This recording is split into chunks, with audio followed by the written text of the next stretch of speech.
First of all, I think thanks MaGIC Academy for having me here.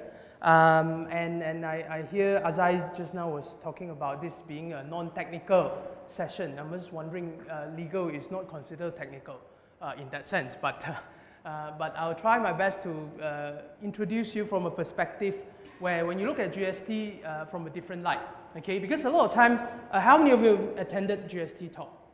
Somehow, somewhere, you listen to it, yes? Yes? Most of it is conducted by custom officer from the Royal Malaysian Custom, yes? Some of them are by tax practitioner, which means they are tax consultant, they're telling you about GST, yes? Correct? And then you also hear from accountant, right? Who try to tell you what are the details and compliance about GST, yes or no? Correct? Have you ever heard from a lawyer before? Not really, isn't it? Now, today I'm going to offer you the perspective of what GST from the lawyer perspective, right? What happened is that a lot of time we are drawn towards things. You know, the media want to catch you on certain idea and that they want to spread to you about awareness and certain thing. When the tax consultant is telling you how you should look at GST, is because they're looking at compliance work from you, right? But from the legal angles, I need you to understand what is the basis of GST in this country, why you need to know, and how it will affect you as a startup or a new business. Yeah? Can we just confirm all of you you consider yourself a startup? Yes? Yes? So startup means within your first few years of operation or just started, one way or another. Yeah? So somehow I'll categorize you into that. Yeah? A little bit about myself. I'm actually a lawyer by practice. This is my firm called CHUR Associates. You realize that CHUR is actually my middle name. The correct way to pronounce that word is Winston Churchill. CHUR Associates. All right, that's the name of the firm. We have been around for this year will be our 12 years, and I've been in practice for 15 years as a lawyer. Yeah, and I'm quite involved with the startup as well because one of the things that I also start quite young as a lawyer on my own firm. I'm 26 when I start my own firm, yeah, in that sense. So I get to feel what you feel and you go through, and I've started up other business myself, right? My very first business is not a legal firm. My very first business is a sound recording studio. Okay, I used to be a lead singer of my own band a long time ago. I'm also a music author today. Yeah, so I also in between internet radio and also recently a cafe as well. Things that I do, yeah? So that's me. Now let's start. Now from a perspective of a lawyer, I must first and foremost enlighten you what are the difference of certain things, right? Now what is law? Do you know what is law, by the way? Do you know what's law? Anyone? Just let's be a little bit interactive here. What's law? The typical Malaysian answer is law is law, law. Understand? Law is law, law. But what is law? What is law? Yes? Regulation. Okay, good. Other than that? Rules. Rules and regulations are laws, correct? Yes? Really? Who set the rules?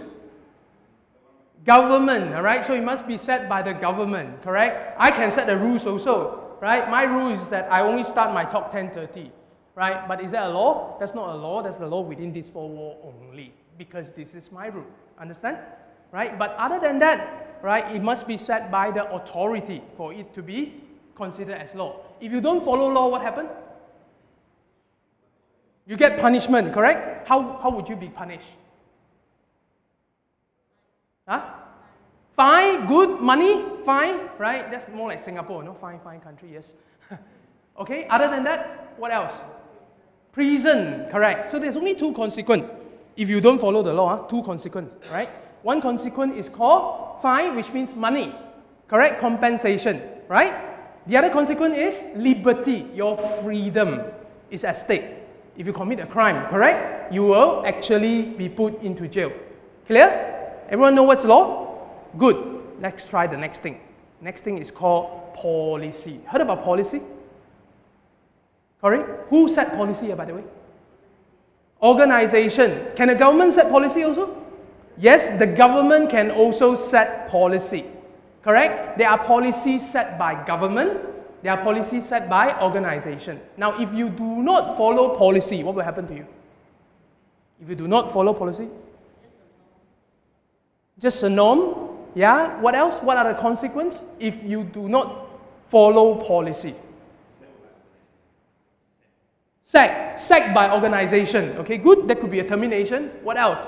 What are the consequences if you don't follow policy? Yes. What's that? You lost the way, is it? You lost the way. Okay, fine, good. What else? Can you be fined as well? Yes? Would you go to jail for breach of a policy? Depends. Okay? But most likely you won't. Okay? Now listen. Just now when I said if you don't follow the law, is it very clear? There's only two things. Money or liberty. Freedom. Yes or not? But if you don't follow policy, it's 0 to 100 and beyond. Do you know that there could be nothing happen to you if you don't follow policy? Can, right?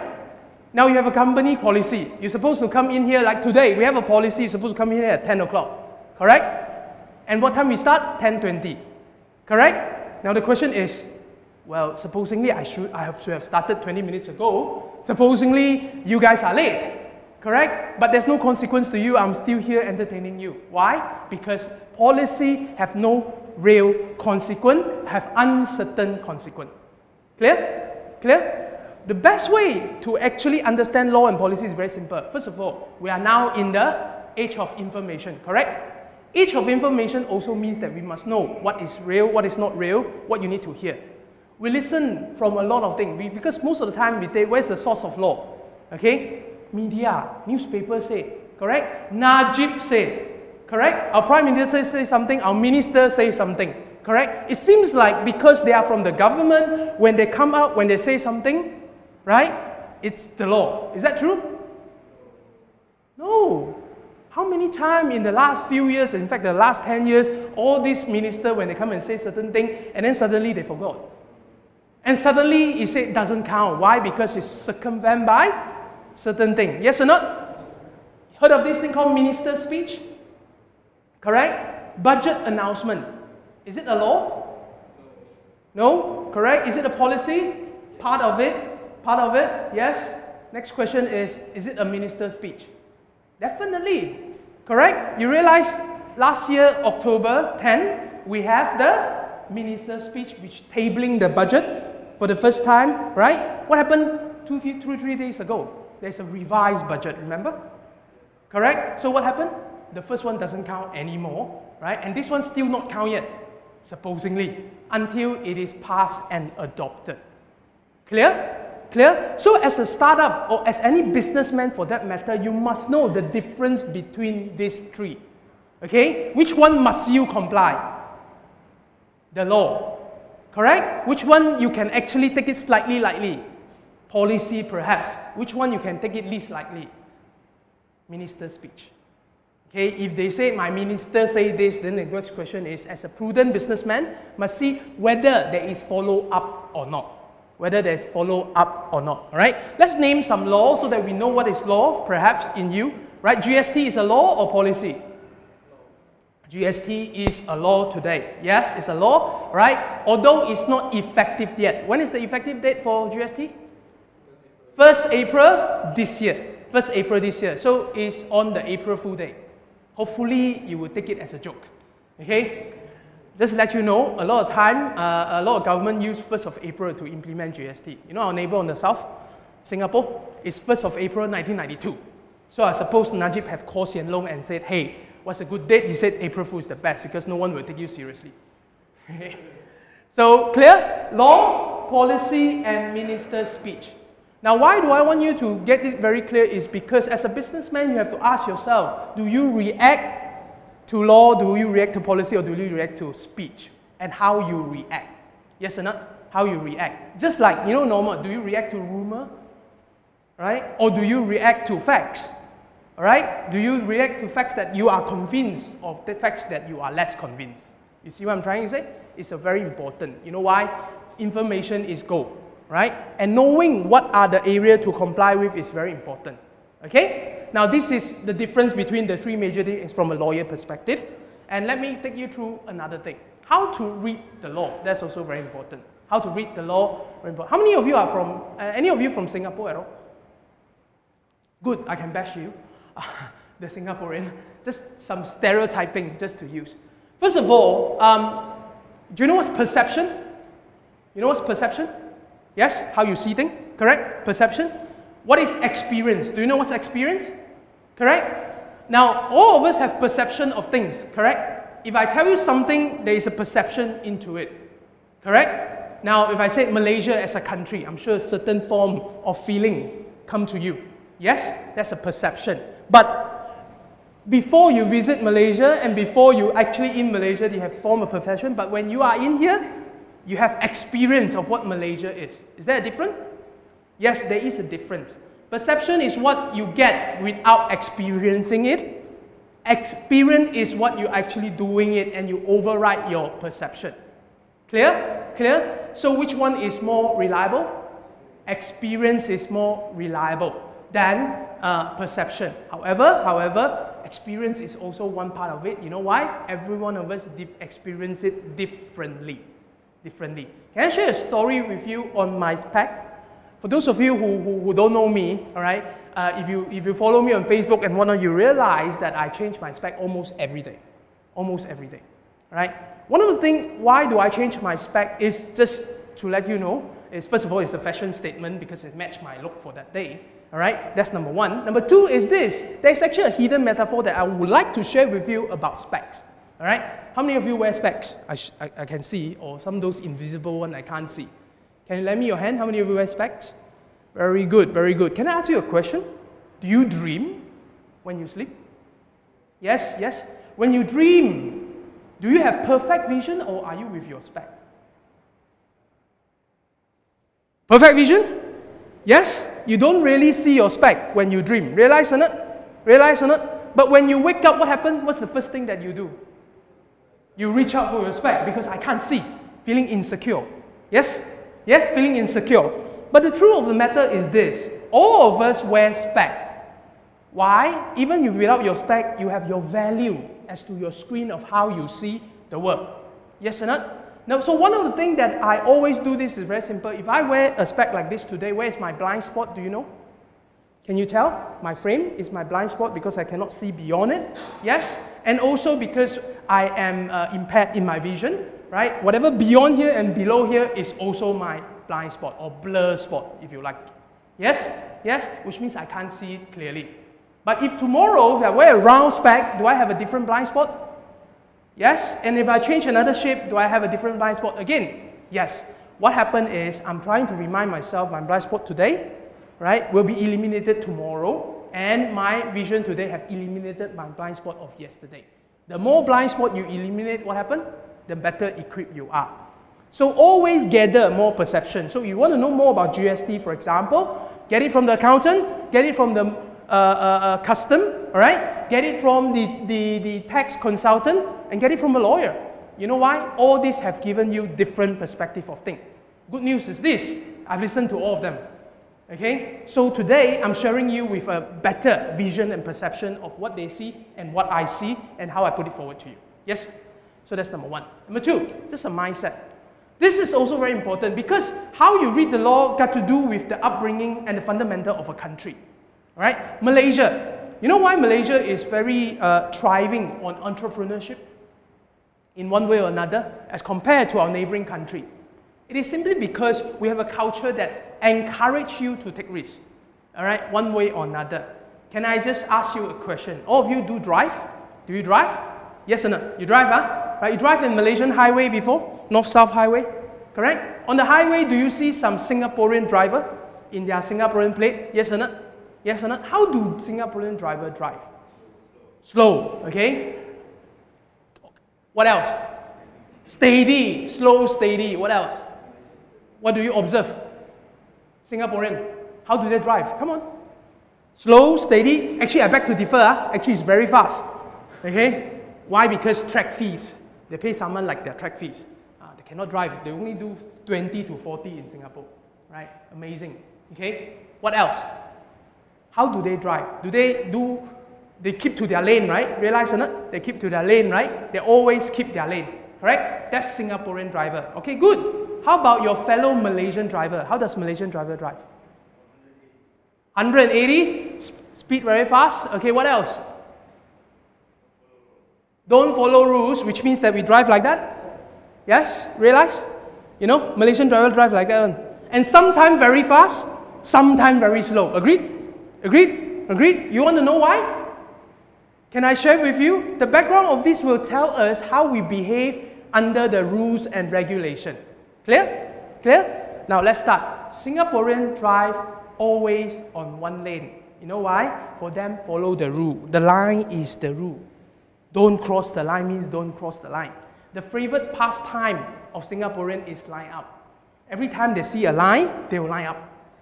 Just don't care, just line up. Put tissue paper, line up. Clear? Malaysia put slipper. Okay? So we line up. Clear? Yes? That's first thing. Number two is, they will always drive a straight line. Alright? Why? Because they always believe the government will always build them a straight road. Yes? And they also drive very fast and comfortably on the road. Why? Because they believe that all the road is in good condition. Yes? And if it is not in good condition, what would the Singaporean do? Complain. Correct. Favorite pastime of Singaporean is to complain. Alright? You realize Malaysians don't complain?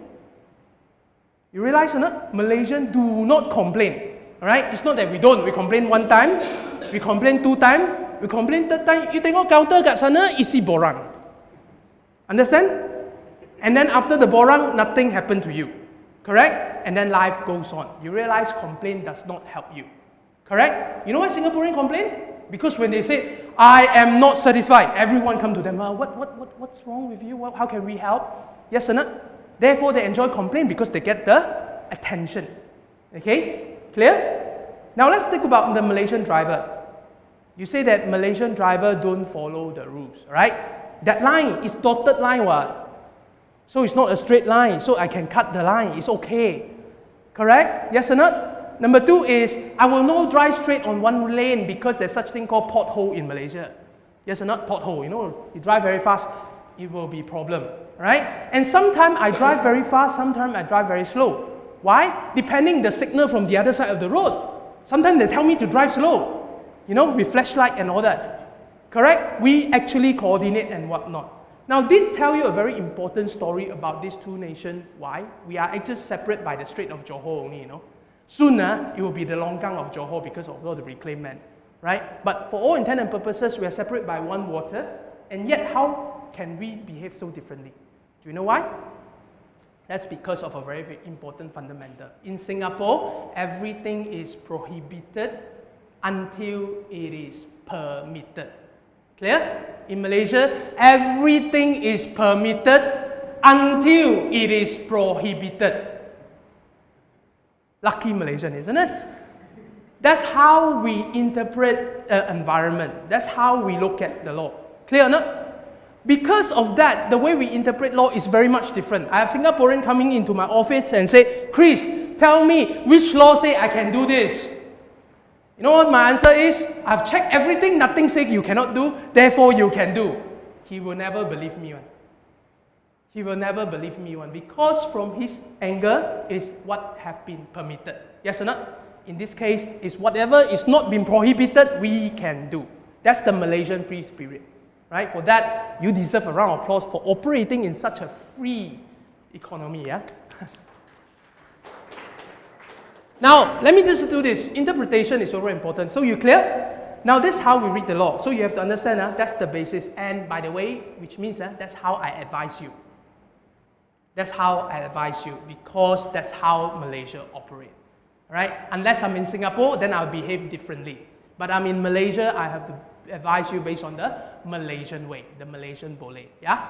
Conservative or liberal is also very important. Yes?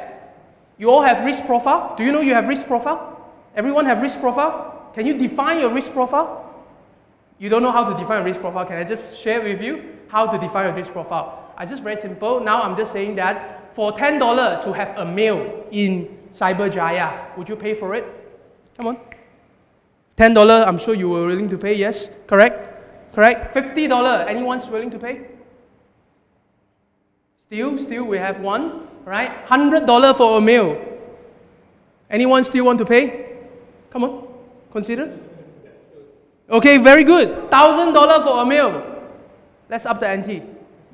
This gentleman have a higher risk profile compared to you guys. Why? Because to him, $100 a meal is okay. By the way, MaGIC Academy, this guy can pay $100 for a session.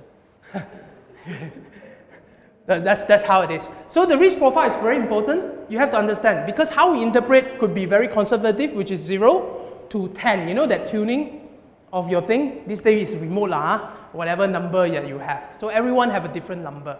Clear? You have your own risk profile, I have my risk profile. You act differently based on your risk profile. Okay, if you are looking for one solution to answer all your questions, the answer is no. You have to know your risk profile. So clear? This is how lawyers interpret the law. So survival opportunity within the box, outside the box. Yeah?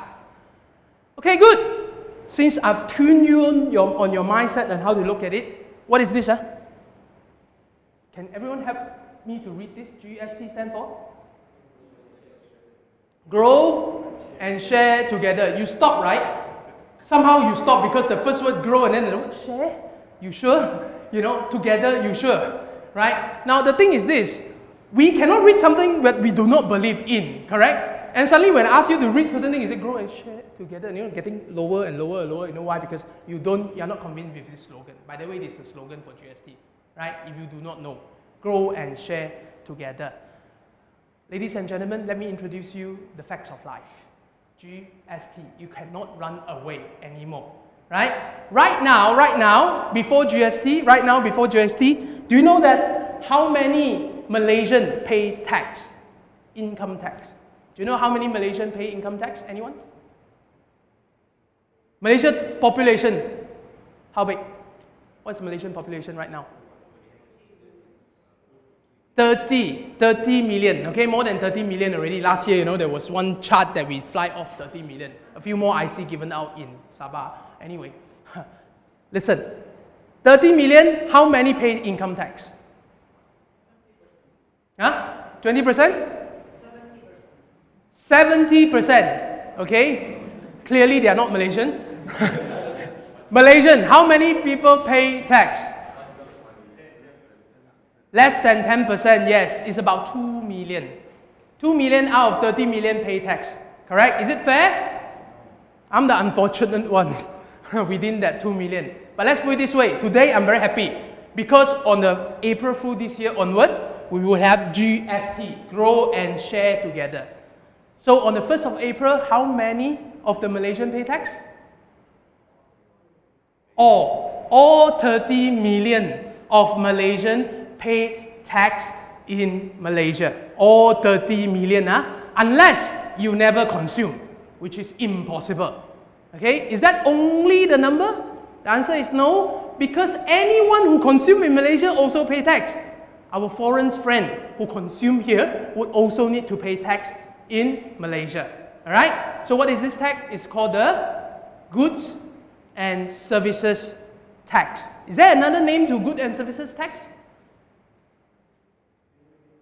Value added tax, alright? If you go to any country, it's called VAT. That's the politically correct version. Okay, why? Because it is actually telling you that every time you add a value, I tax you. Yes or not? Goods and service tax seems to tell you that everything got taxed, but don't know what tax for. But VAT is telling you that it's for the value to add on. Actually, it's the same concept. Clear? Good. By the way, before we move into this, do you know why Malaysia needs GST? What? Okay, pay for 1 MDB. Very good. What else? Why do we need GST? Why do we need GST? Yes? Paying for them. Okay, let's put it this way. Can we say not enough money? Yes, therefore we need GST. Alright, just to let you know, GST is a sign of a progressive nation. All the progressive nations in the world, we have GST. So 2020, Malaysia become what? Developed nation, kononnya lah, right? Slowly but surely, but what it means is that it's actually a form of tax. And what I want to tell you is this. You know national budget, we have budget, right? Every time you read the budget, what do you look out for? Whether your rokok increased price or not, yes or not, and things like that, right? So don't. Next time, just check whether there is deficit or not. Okay? Out of the 57 years of budget that we have, how many are not in the red, do you know? In the red means bad, which means we spend more than we earn. Okay, how many? So that you know, you get the statistic right. 8. Only 8 times we are not in the red. The rest are all in the red. So now you understand why we like red. So that's the thing. So you have to understand we need this. And GST is very important because it's a very direct form of taxation. Very simple, you buy, you pay. Yes or not? You consume, you pay. If you do income tax, is there a different way of paying tax? Is it a harder way to collect? Because income, you have to work out profit and loss, remember? Expenses, you know, things like that. As an entrepreneur, do you like GST or you like income tax? Income tax. Why? Because there are many ways to report it acceptable. Yes? Okay, good. GST. When we talk about GST, a lot of time when you read the newspaper, by the way, I have my colleague here. His name is Kelvin. You have any question after this, feel free to ask him as well, right? If you cannot talk directly to me. But GST, just to highlight to you on this one. GST, when you read the newspaper, it's all about standard rated, yes or not? Zero rated, and then exam, you know, whether you need to pay for this product or that service. Realize or not? Realize or not? Now, can I just explain it very simply what is all this concept without going through the whole Jing Bang, right? All you need to do is look at me, okay? First, standard rated. Standard rated means it is subject to 6%. I don't care. Clear? Which means that don't ask any question when it says standard rated, everything is 6%. Clear? Which means from the source where you have the raw material supplier given to the manufacturer to add value to it, yes? Giving to the distributor, correct? Distributor to the retailer, yes? And retailer to the consumer. Throughout this value chain, 6% all across. Clear? That's standard rated. Standard rated, Okay, good. Next, let's talk about zero rated. What's zero rated? Remember just now, we have raw material, factory for manufacturing, distributor for distributing, retailer for selling it to you, and consumer. Correct? Zero rated means all this, tada, kosong. Zero. Clear? Clear? So, the third category, exempt supply.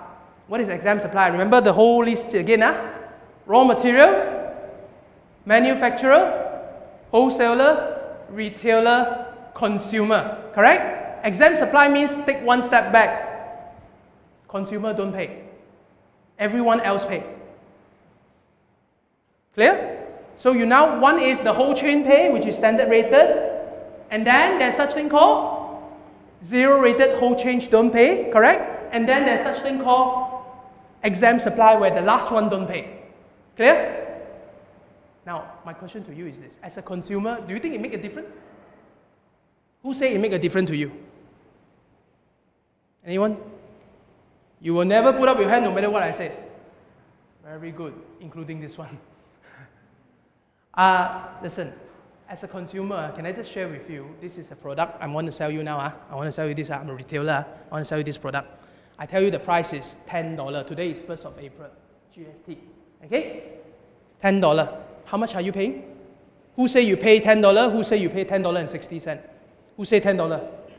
Come on. $10. Who say you pay $10.60?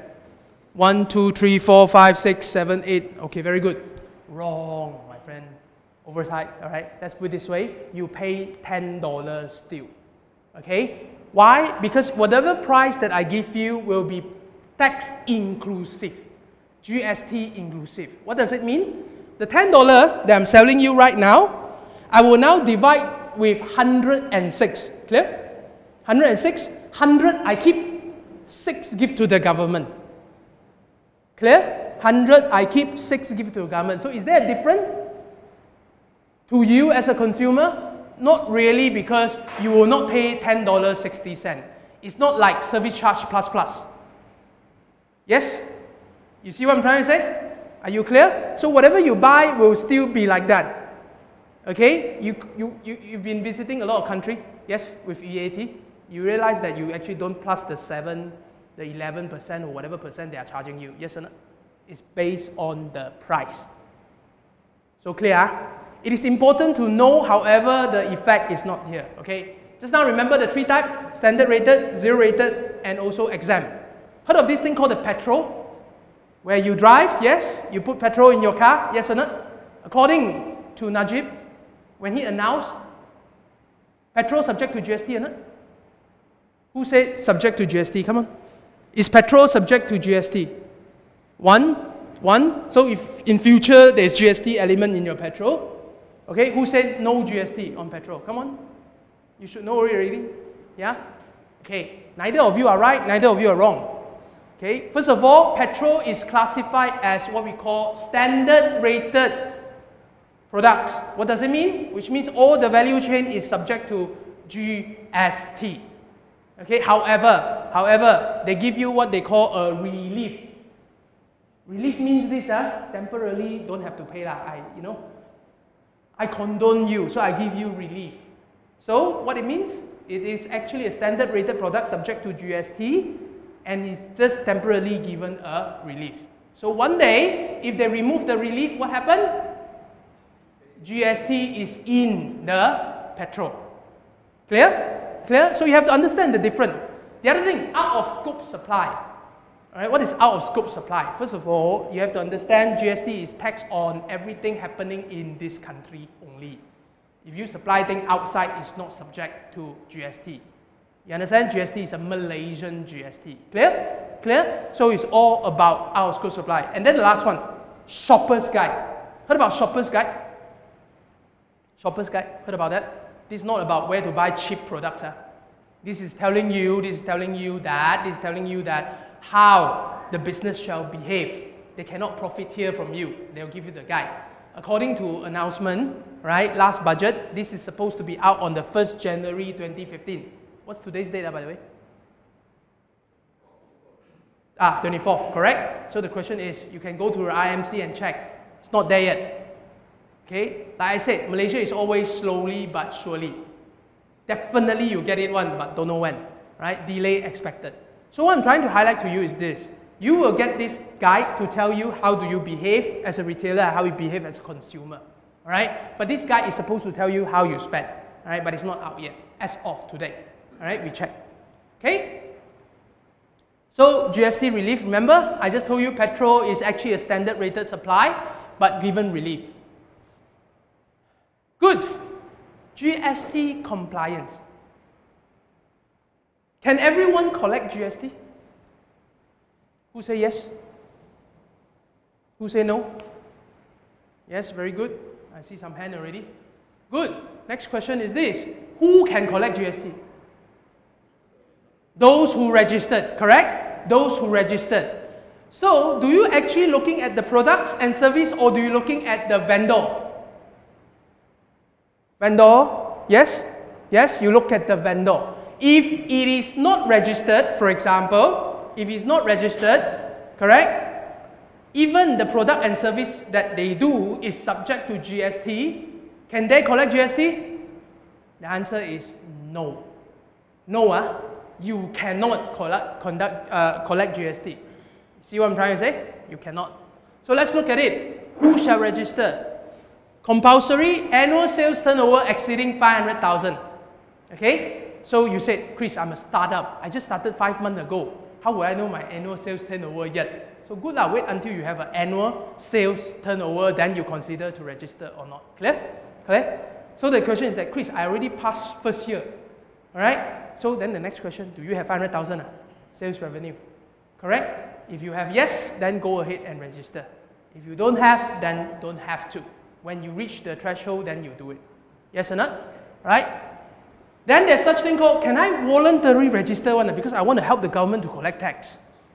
I want to register also. You can. There is a provision under the law to allow you to voluntarily register. However, they will not process you so fast. Why? Because they want to process those people who need to register first. Yes? When to register? 31st December 2014. Too late if those of you who have not registered. Okay, what is the consequence? If you don't, then they could actually have a penalty, fine up to 30,000 or up to 2 years imprisonment. So very clear, isn't it? Fine and imprisonment. What does it mean? Law. Remember, if it's not law, you will not have this kind of thing. Yes or not? Law. So what I'm trying to say to you is that if you have not registered, you might face yourself with this consequence.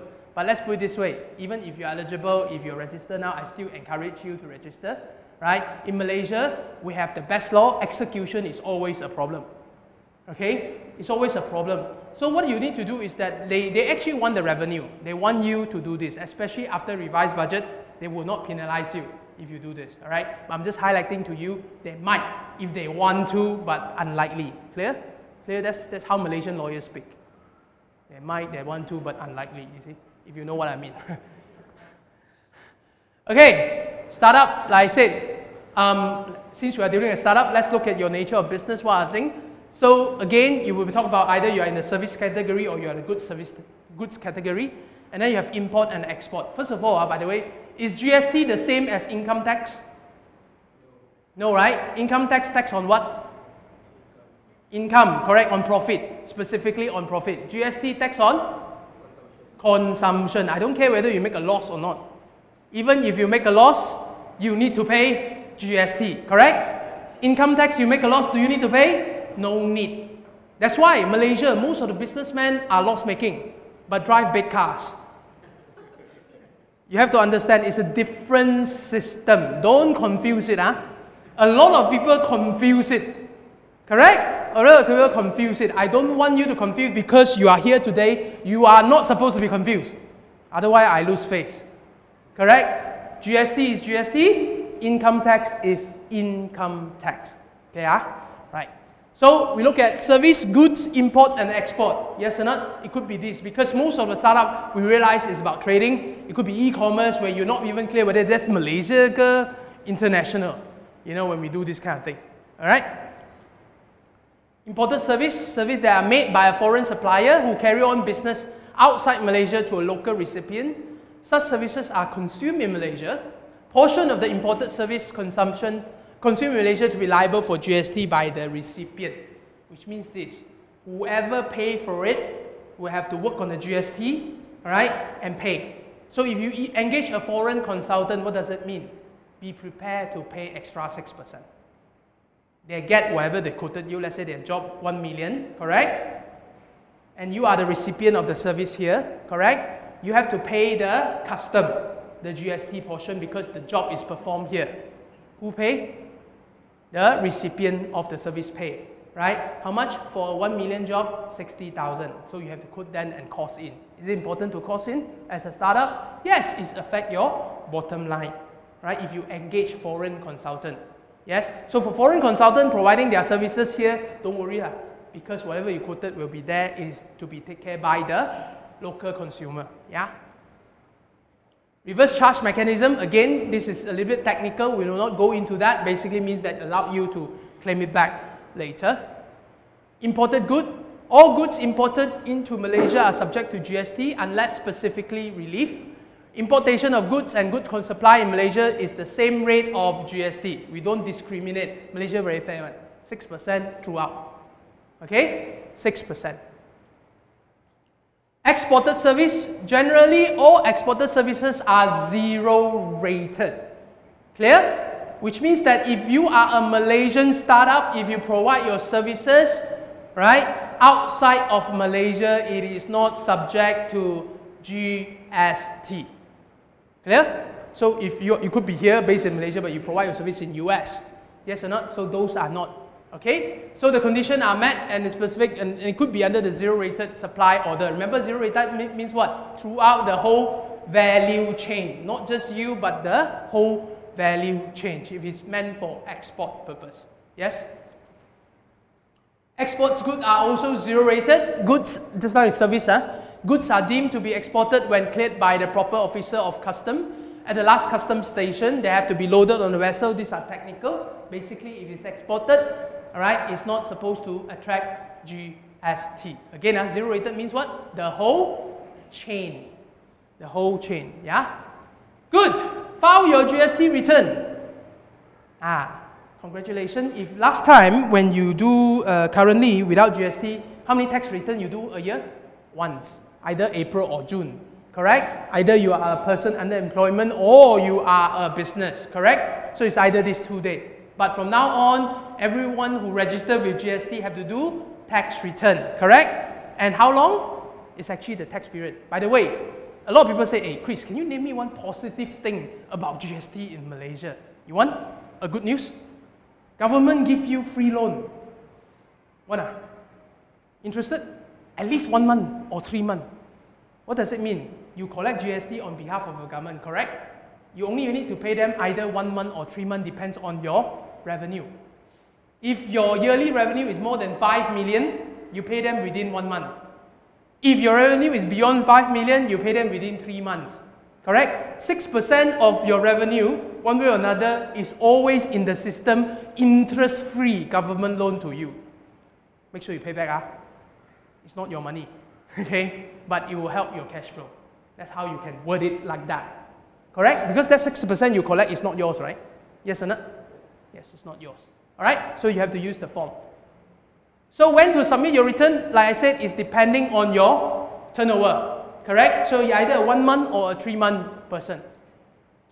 So you have the 1 month here for 5 million and more, less than 5 million, 3 months. Right? A taxable account and pay GST can apply for custom to be placed on a different category. Right? So you can talk to them if you think that 1 month is too cumbersome. Yeah? Like I said, devil is in the details. Okay? Law have a lot of small print. Do you know why every words, law books come in very thick volume and all that? Because they don't want you to read.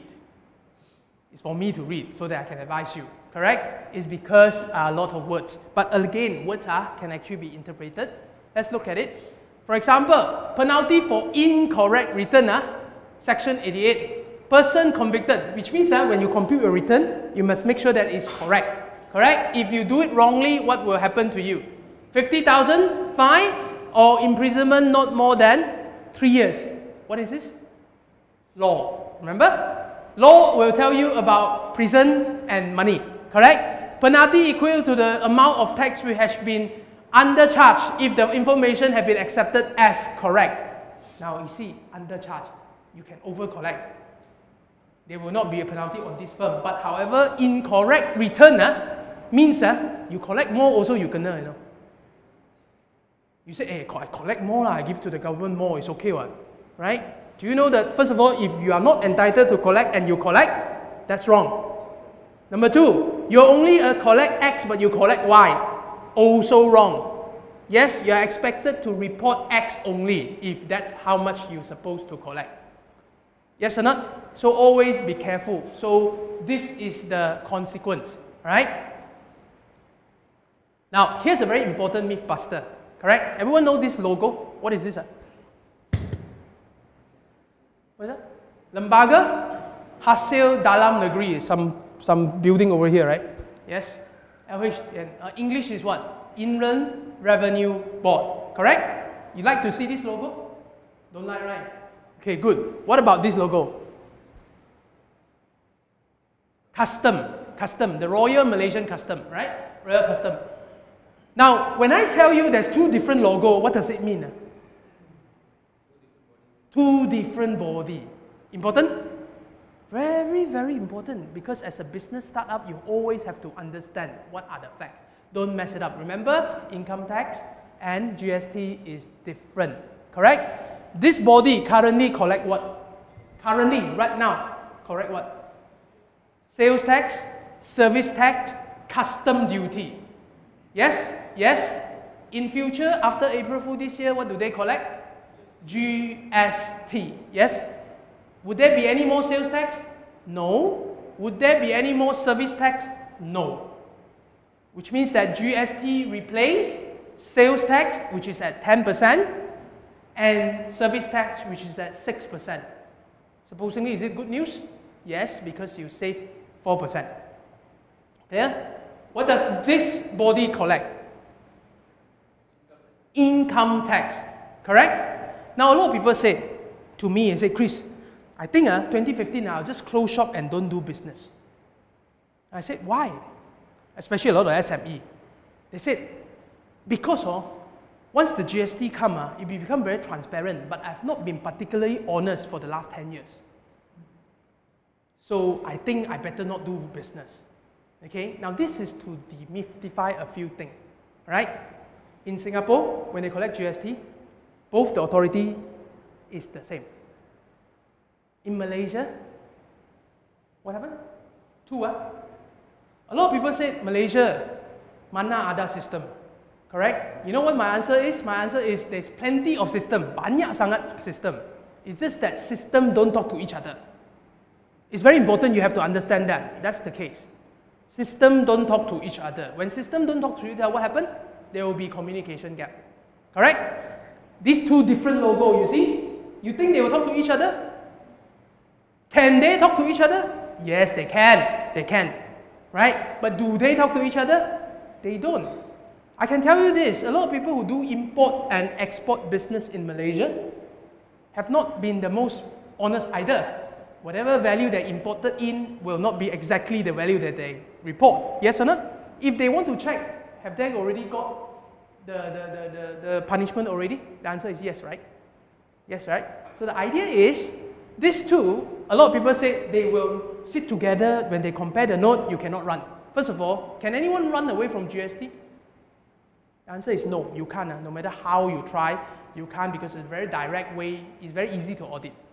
If this year there's a tax audit, you think this guy or this guy? Who say this guy? One, who say this guy? One, two, right? Tax audit, trust me, if at all they will do in a big way is this guy. Simply because this is the easiest one to audit. All I need to do is to check your supply, remember, and see whether you're subject to audits and why didn't you collect. Is it very simple? Low-lying fruits. This is very hard to do tax audit. You know why? Because this is on profit. Remember? When it's profit, they have expenses. They have to check your expenses. They have to see that whether you claim it rightly or wrongly. Whatever you can claim. Yes or not? This is much harder. If I want money, who should I go to first? That one. That one. So can I myth bust for you? It's two different body, and if at all there's an audit on businessman, which one more likely? This one, because it's easy. That one have to hard to prove. I have to read a lot of things. Yes? Next. This one already said, can everyone collect GST? The answer is no. Who can collect GST? Those who registered. Now, businessmen, you probably want to ask, Chris, what impact is this got to do with me? Right? Can I ask you a question? In the market next year, you got two types of supplier, correct? Two types of buyer, correct? Of your service or product. Two types of supplier because GST registered or GST not registered. Yes or not? Correct? And you have two types of buyer of your products. GST registered or GST not registered. Yes or not? What's its impact on you? Price, yes. Other than that, claim, benefit. You know what? Because if you are a GST registered person, you want to deal with people who are registered or without? With registration. Why? Because there's such thing called the input tax, output tax. You can claim back one. You can claim back one. Yes or not? So you do know that there's a lot of multinational big company, right? Not just MNC, but a lot of big company already asking their supplier to register for GST. You know what? They want to claim the benefit from you. Because when you charge them GST, they can deduct off GST that they pay elsewhere. Agreed? So does that affect your way of doing business? Of course. Who are you more appealing to now?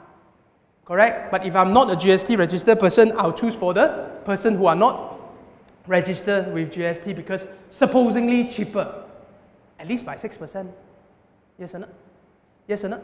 So that's the effect on you. But always, don't draw to the thing, draw to the person. Okay? That will impact you.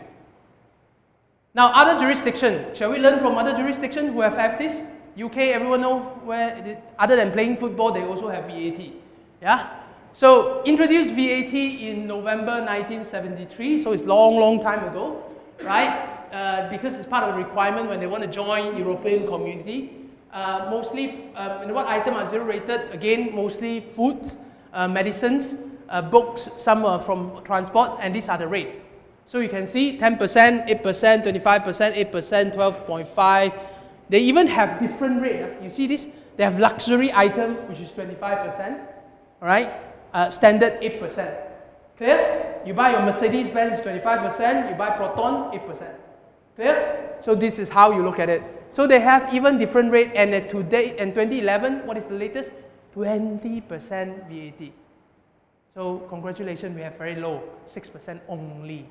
Yes, that's UK. Let's understand a little bit of our neighbor, since we love them so much, Singapore. Introduced 1st April 1994, despite protests. Like I said, the slogan was, a fairer tracks, a brighter future. At least it's very promising. Correct? Ours is grow and share together. Right? GST. Okay? The rate, 3%, 4%, 5% at present, 7%. Good. We are still cheaper, 6%. Right? By the way, these are extract of my book that's going to publish next week, by the way. It will be in the news, it will be in all the bookstore by February. So it's actually on GST, just to show you on that.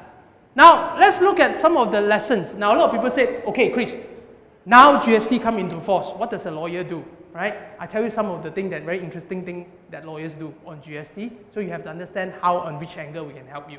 Yeah? First, in July 2008, UK High Court, right? There's a famous brand of potato chips. Correct? You know potato chips? Do you eat them? Correct? So he said that it's not a chip because only 42% is potato. Now, why do they make an argument? It's because if it's a potato, it's a standard rated, no, hang on. Yes, if it is a potato, it's a standard rated product. What's the standard rated product? Which means that all the value chain, remember, all the thing, 6%. Clear? All the things, 6%. And they said the rest are made from dough. Dough is made flour, correct? Flour, water, right? So making them more like a cake or biscuit. So they are arguing, my potato chip is not potato chip. My potato chip is actually a biscuit. Clear? And therefore, it should be 0 rated. What does 0 rated means? Which means all these things will be 0, no tax, which means that they can have GST saving. Yes or not? Yes or not? So the High Court said, rule it that way, and the producer of this chip saved millions of pounds as a result of this. So I'm sure today after this, when you look and buy another pack of potato chip, you read whether you are eating potato or biscuit. Clear? However, he thinks he's fine. Then the Court of Appeal ruled in favor of the custom, which means they overturned the ruling. What happened is that the chips are potato snack, therefore liable for VAT. You know what the judge said? There is more than enough potato for it to be a reasonable view that it make it a potato. Understand? 42% got potato, also potato. Alright? Good enough potato. Now, Malaysian creative, isn't it? Malaysia boleh, isn't it?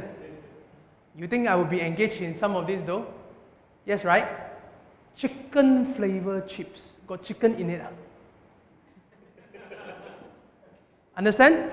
So you start to ask this kind of question because you try to save the tax. Correct? But the PR impact is no good. You know what? This famous potato chip fella cannot go on and say, I'm potato chip anymore. You see? Because he claimed that there's not enough potato to make it potato. Then later you say, I can call back my potato because the court says it's enough potato. You see what I'm trying to say? So don't laugh. Next time we will check. Okay?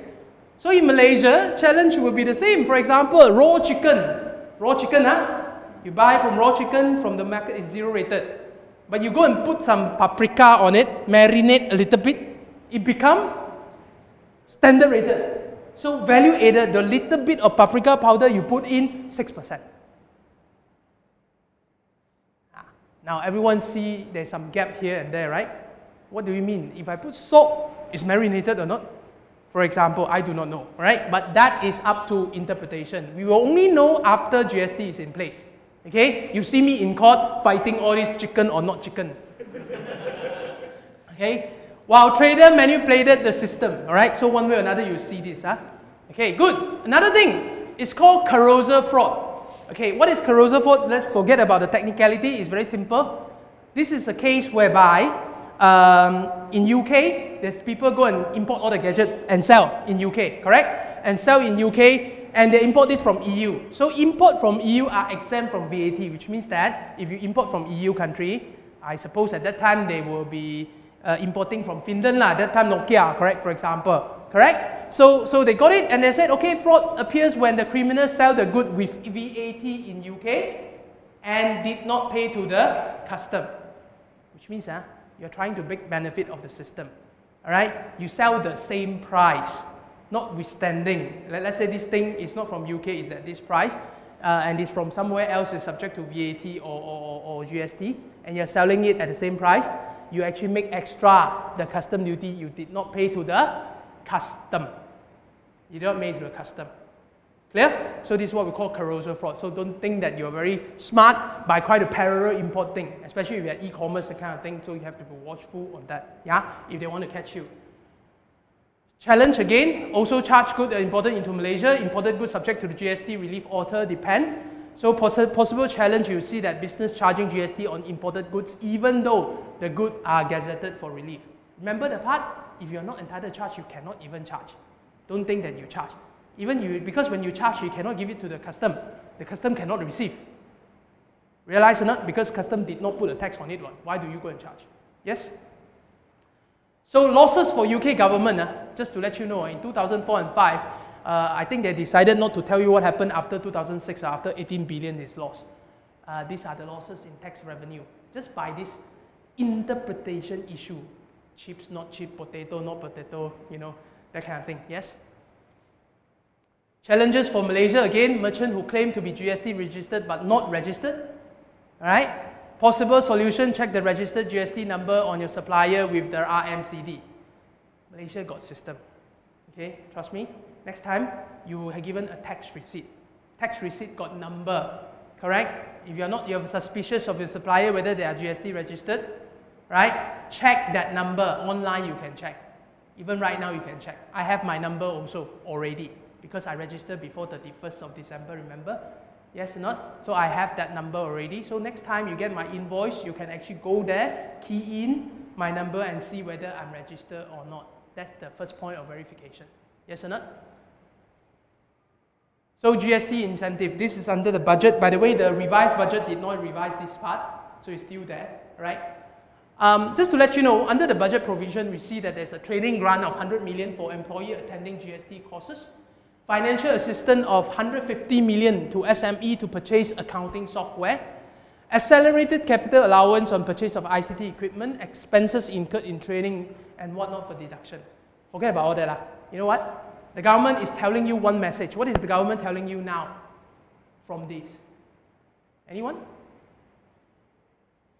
What is the government trying to tell you? Anyone got a copy of my new book free?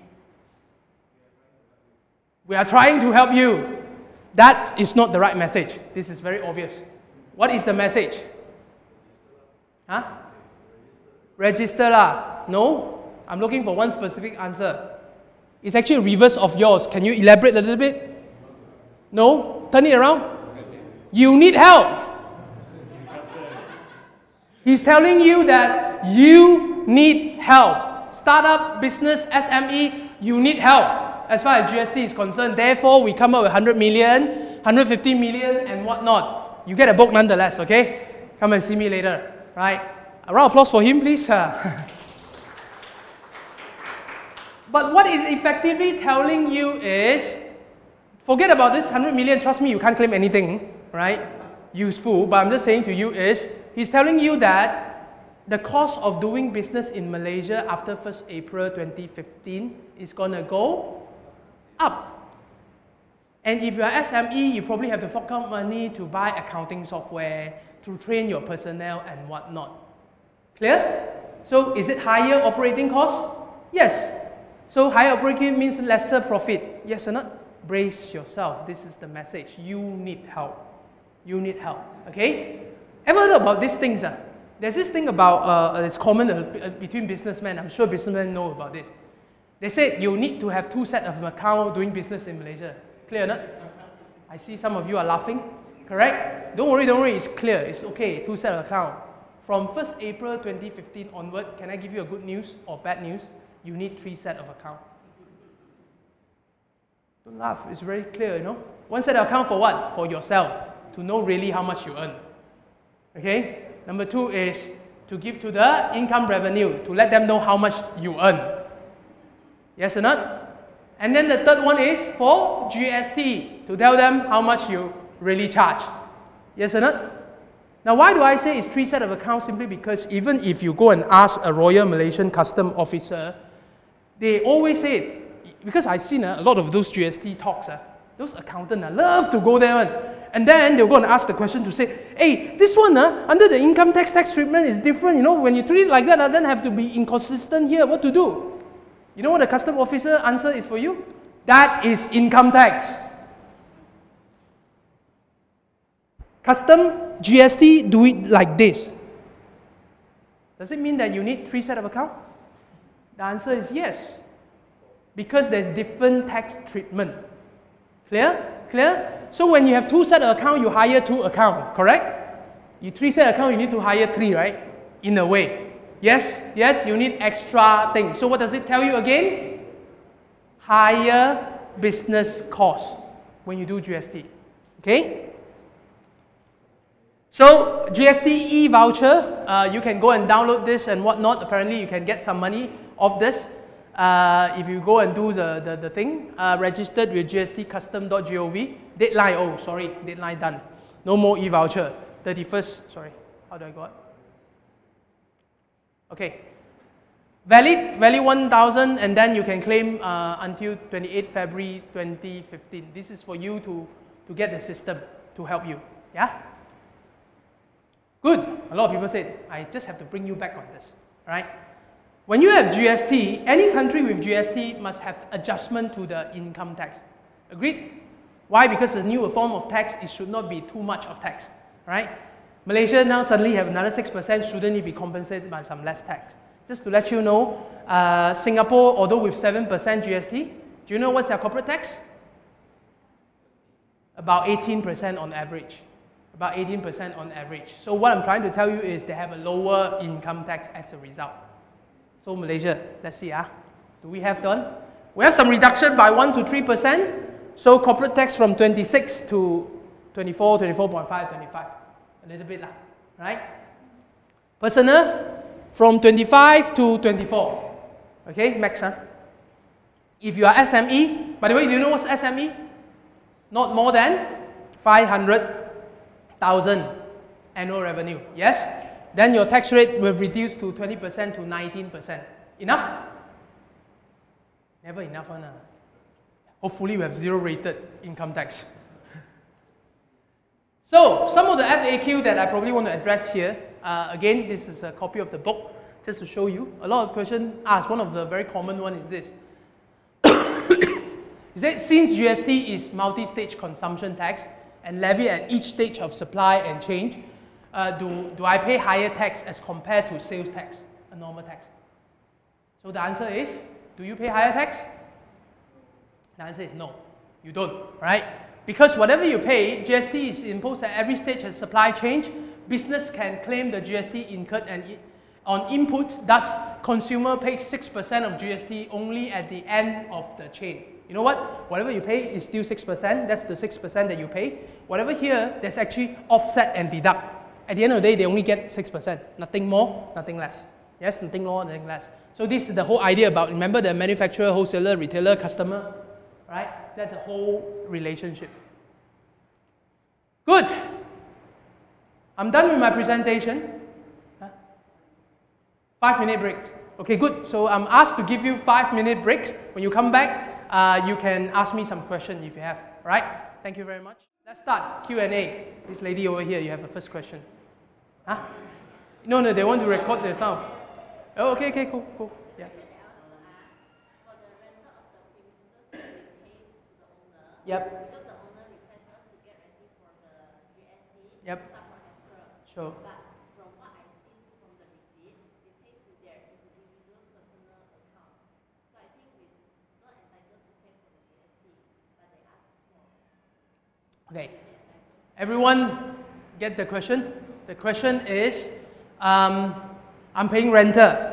Okay. My landlord asked me to start paying GST, yes or not? And I realized that the account that I need to pay to is an individual, yes or not? So are they entitled to collect GST? Is that? Yeah.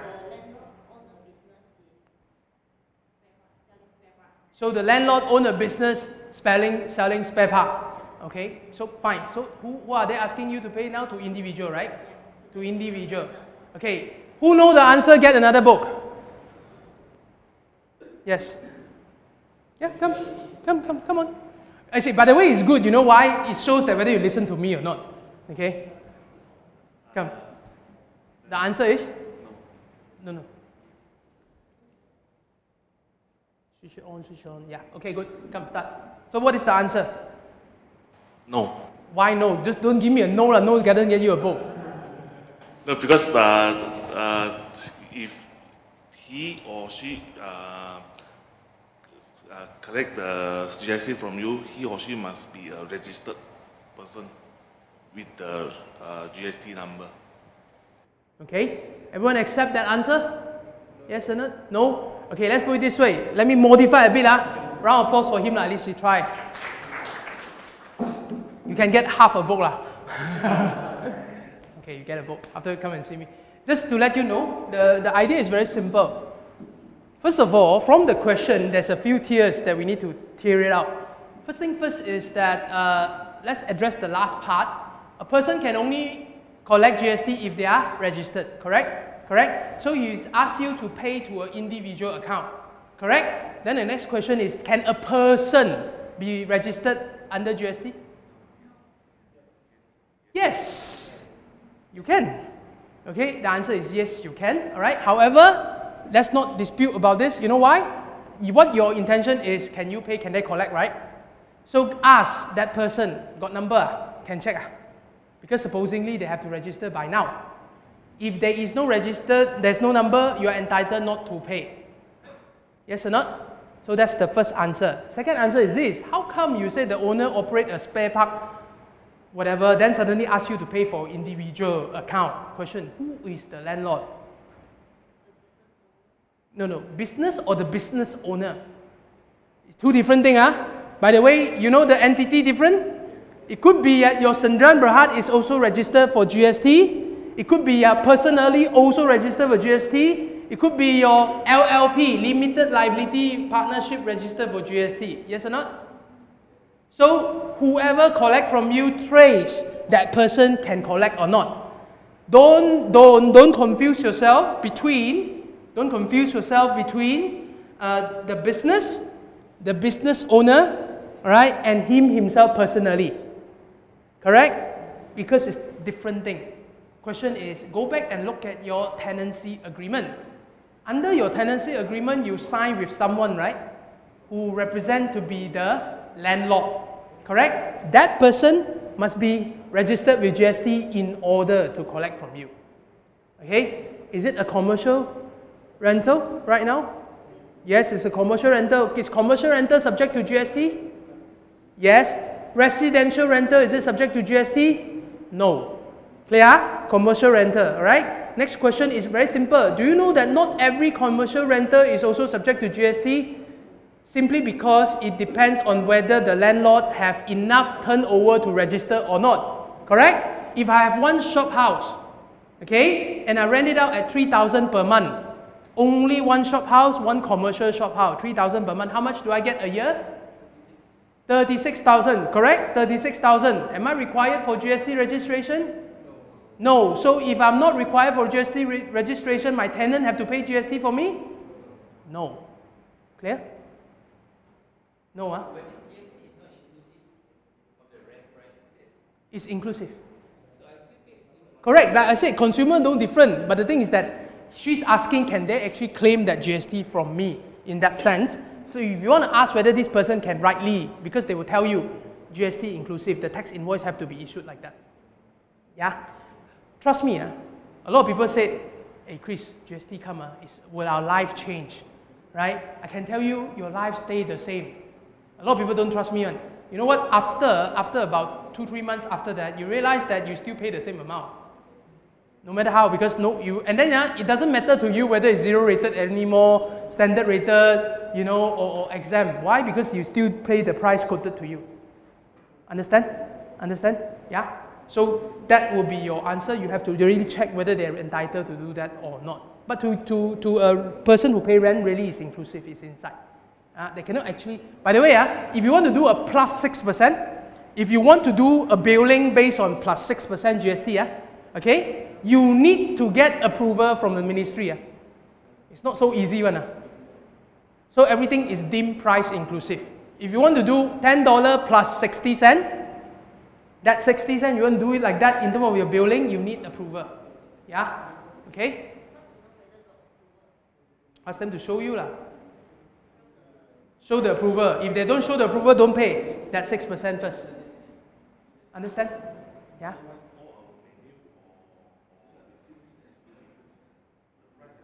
Price inclusive, yes. Price inclusive. Remember the $10 thingy? Yes. I think, I don't know whether it's only me or some of us already experienced this, because when we go to certain restaurants, right, Yes. study up market, Yes. they do Service charge, plus. 6%. No, they name it as GST. I've seen in some receipts. So Okay, they name it as GST, by the way. That GST, just to let you know, I also name mine as GST. I'm also service provider. Right? At this moment, I also call it GST, called Government Service Tax. Okay, so we use the word GST. So what it means, government service tax. They need to pay 6%. But in future, it has to be price inclusive. But there's also a different thing. There's also another thing called service charge. You realize or not, some of these restaurants, they give service charge. You go for the $100 one, right? You see service charge before, isn't it? So the service charge is another 10% or whatever percentage normally is there. Those are not tax. Those are charges that they charge. So those are not tax. The plus is because I give you service, I claim for my service. Clear? Clear? Okay, that lady over there first, because she asked me just now, yeah. I'll come to you, the guy in red jacket, yes. I'm asking, is it Zoho cloud-based accounting software can entitle my e-voucher? Yeah. Okay, so e-voucher is to claim back for whatever expenses that you need to spend on your IT system and whatnot, including account and all these things. Now, she's asking me that whether that entitled, not, first of all, I'm not sure whether they are listed as vendor. In Malaysia, anything you want to claim to a certain thing, they must approve list of vendor. Most of the time, when the accounting software, then they come to you and they sell you GST, they already tell you that you can claim. And in fact, sometimes they help you to claim. For those who did not do that, what it very likely to be is that they are not listed as a vendor, right? That approved for the e-voucher claim. Okay, because government only pay the money to certain group of classified people only. Yeah, so I'm afraid that's not the answer for you. So perhaps anyone else who want to buy the software and claim the e-voucher, you have to look for those vendors who can really allow you to claim. Yeah? Yes.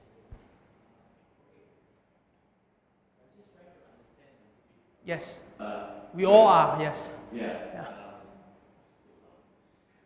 When you say price inclusive, so Yes. you said you cannot put a 10 plus 60 cents. Yes. So does it mean that the retailer is supposed to, if the retailer is subjected to GST, this retailer has to up his price, include that GST factorization into his selling price, so the end consumer actually inevitably still pays for that tax. Is that what you mean? Yes. Yes. Can I just, at this juncture, I stop you. Do you have more question? I'm just trying to understand, if that's the case, then retailers that are registered and non-registered retailers, for the end consumer, they wouldn't know whether that retailer is, well, paying that 6%, factoring that price, that 6% in. Everybody will factor a 6% into their price. So at the end, the repercussion will be on the consumer itself buying from Yes. all retailers that are registered and non-registered as Yes. well. Is that the case? So the retailer actually can charge higher and don't pay the GST if they don't register. Yes. Yes. Put it this way. Like I said, a lot of people said, hey, GST, a lot of people come to see me after they understand the system, and they always say, who pay GST one, by the way? Who pay GST? Consumer, right? Consumer pay GST, right? However, the reality is this. The reality is that it sounds like the supplier is paying GST.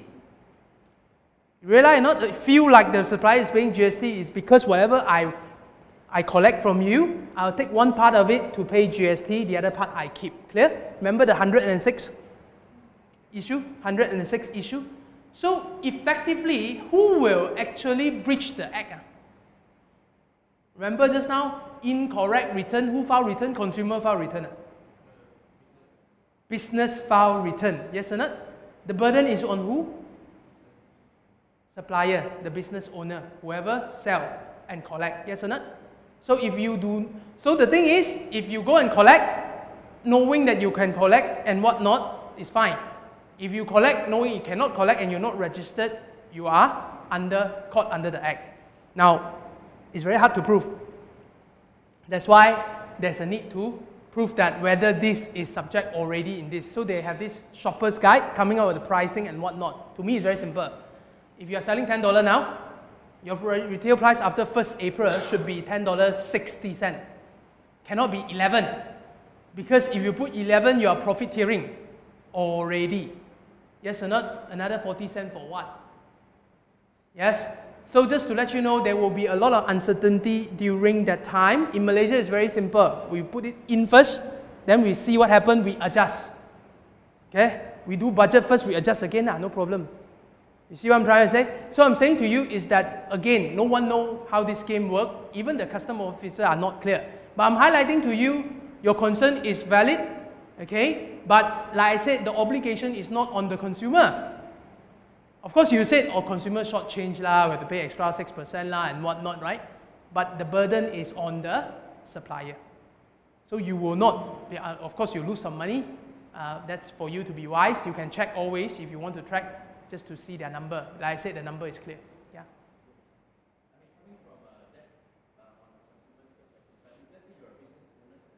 You said, if let's say I charge at 11 instead of $10.60, if I can justify the additional 40 cents as service or my value add or whatever that I'm offering, and I say that, hey, it's worth 11 ringgit anyway. Yeah, 10 ringgit previously, but now it's worth 11 ringgit. So how does it, it's very ambiguous, right? It's up to the custom officer. So he is sitting there listening to your story, right? Then you said, okay lah, I think you are or you are not. You're not happy, you appeal. You see what I'm trying to say? This is basically it. I think it's only at the starting point, it's easy to differentiate. Later it's very hard. Okay, later it's very hard. So like I said, after a few more months of hoo-ha, everyone will settle down. Okay, you will not ask whether you pay extra or not. Just to let you know, do you know that that 6% I can also be like that?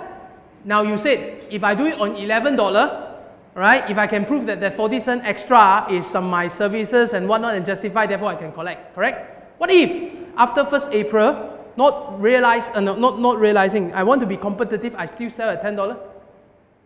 Can I?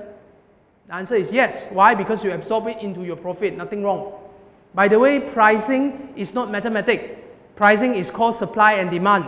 All right, about how competitive that you want to. Can you adjust your profit so that you stay in the game? The answer is yes. Okay, then you find your thing. So like I said, it's not easy to do that. I could also stay at $10. I said GST inclusive. Yeah, no problem. I will pay my 6%. But I'm absorbing for my consumer. I already seen ads like that. Big ads, you know, DIY shop and whatnot. We pay for your GST. Our price no change. You know. That's what they say. Can or not? Can happen. Now the next question is that he better be careful. All right? He don't adjust his price unnecessarily because then he's no longer paying for your GST, right? In that sense. Yeah? Okay? So things like that. Any other questions? Yes, over there. Then this gentleman over here later.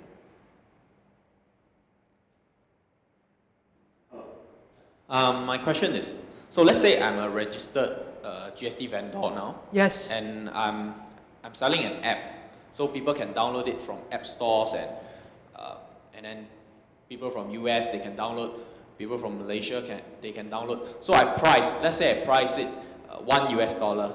This is my price of my app. Yep. All right. So if those people download the app in Malaysia, so I'm providing my service in Malaysia. Yep. So I will charge them 6%.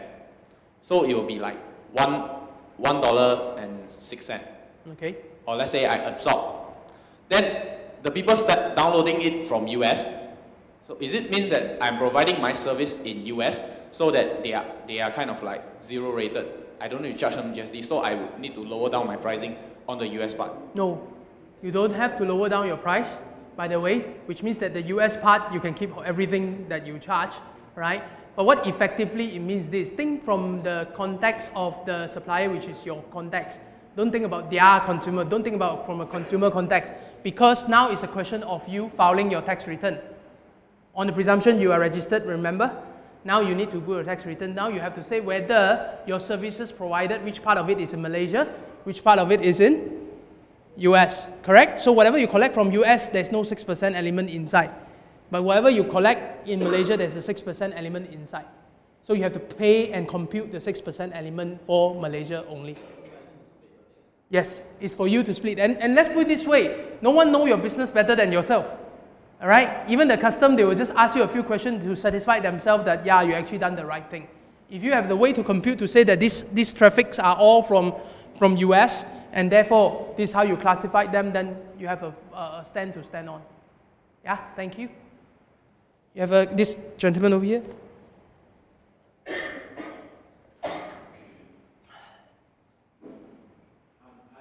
I'm from Namibia. Yes, Namibia. Yeah, Namibia. Yes. When importing into my country currently, we pay 16.5% at customs. Sure. So I'd like to know, I have two questions for you. In Malaysia currently, do I pay import tax? And with the introduction of the 6% GST, how much do how will it affect that? Exported goods, remember, is not subjected to GST. So exported good means Malaysia export to Namibia, is that right? No, wait. I'm in Malaysia at the moment. If I'm importing from, say, China to Malaysia, yes, for me, will I pay GST for that? So you are importing from imported goods to be sold in Malaysia, yes, you pay 6%. Yes, you pay 6%. Yep. Any other questions? Are you ready for your free gift? Sure not. I don't think you're excited at all. Don't want to give? You ready for your free gift? Yes. You want free legal consultation for life? It doesn't sound so interesting. Never mind, we can just let's get out. Sure or not? Come on. Sure. Free legal consultation for life. One more time. Yes or no? Yes. Thank you. All you need to do is very simple. First of all, you have to like my firm on Facebook. Can do this, Anna? Must have condition, no free lunch one. Okay? Free legal consultation for life happen on a Thursday. Don't ask me why Thursday, because I love Thursday. Okay? Okay? It's called Ask CA on Thursday. What happened is, on our Facebook page, there is, every Thursday we have this thing posted on there. It said, any question you want to ask, just ask CA on Thursday. So that's your legal consultation. You put in any question you want. Can or not? Provided legal lah. Illegal question cannot help you. Yes or not? So you have to give me a legal question in there. You say ask CA. You can ask any number of questions. Okay? Then the next question is, when are you getting your answer? Right? The answer gonna be on a Tuesday. So on a Tuesday, you go back, you take a look, you will look for the answer to your earlier question. Deal? Deal? And because it's free, I didn't tell you which Tuesday. Come on, be fair to me, you know why? Who knows? All of you, each of you give me 10 questions, I have like thousands of questions to do, you know, for one Thursday. So what we do is that, once you get your question, we will tell you which Tuesday we will come back to you. But definitely on a Tuesday. Okay, I guarantee you that. Deal? Deal? You want faster answer? Yes, very good. GST included. Okay? Alright. So, and if you like to know a little bit more about this will be hitting the bookstore by the mid of February, probably during Chinese New Year time. I'm sure it's not a good reading during Chinese New Year for GST, but anyway, it's a very simple version of the book to let you know and understand what is GST all about, and especially from a legal perspective. I have a co-author, his name is Richard Un. He's a tax consultant and an accountant, and myself. So both of us are exchanging view in that book, and put it in a very simple way. It's called the Most Wanted series. The earlier version of this series is called Write a Will. All right? It is so simple that a 12-year-old kid was reading the book and then asking the mother, have you written a will yet? You know, whether you have to will everything to me. So just to let you know, you can do this. You can go to the Most Wanted series and check out. You can buy online as well. So thank you and terima kasih. Thank you.